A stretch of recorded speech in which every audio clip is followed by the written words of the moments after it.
Look closely. This wide stare captures a young man bracing for something outside normal experience. This is 19-year-old PFC Helmut Schmuck, 173rd Airborne Brigade, gripping his harness on February 22, 1967. Life's co-rentmeester caught him inside a C-130, documenting the agonizing minutes before a jump. That cabin's tension had a specific weight. Schmuck was preparing for the first American combat airborne assault since the Korean War, carrying a dormant military doctrine directly into a modern jungle conflict. This photograph shows the staging ground for Operation Junction City. With hundreds of troops and aircraft crowded onto the tarmac, it was the largest U.S. military operation of the Vietnam War up to that date. Command mobilized this immense force with a single objective: to locate and dismantle suspected central headquarters belonging to the Viet Cong. This map illustrates the targeted region. Planners directed the assault toward War Zone C, northwest of Saigon. Rather than blanket the entire region, the military selected 800 paratroopers to execute a highly concentrated strike directly into this sector.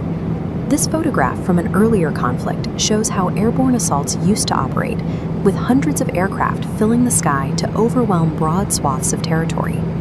10 years had passed since a combat drop, and commanders were anxious. They were sending slow-moving transport planes low over dense jungle canopies, exposing them to hidden enemy anti-aircraft fire. Operation Junction City was taking a World War II-era tactic from the manuals and testing its viability against a deeply entrenched adversary in a completely different environment. Inside the aircraft, the green light flashed. Paratroopers stepped to the door and threw themselves outward, trading the roar of the engines for the violent rush of open air. Looking at this aerial view, the extreme vulnerability of the airborne infantry becomes obvious. 800 men hung suspended beneath nylon canopies, drifting slowly over open rice paddies and thick tree lines. As they descended, small arms fire began snapping upward from the jungle below. Yet, as captured in this photograph, the men hit the dirt, collapsed their chutes, and immediately established their perimeters. Every single paratrooper touched down safely.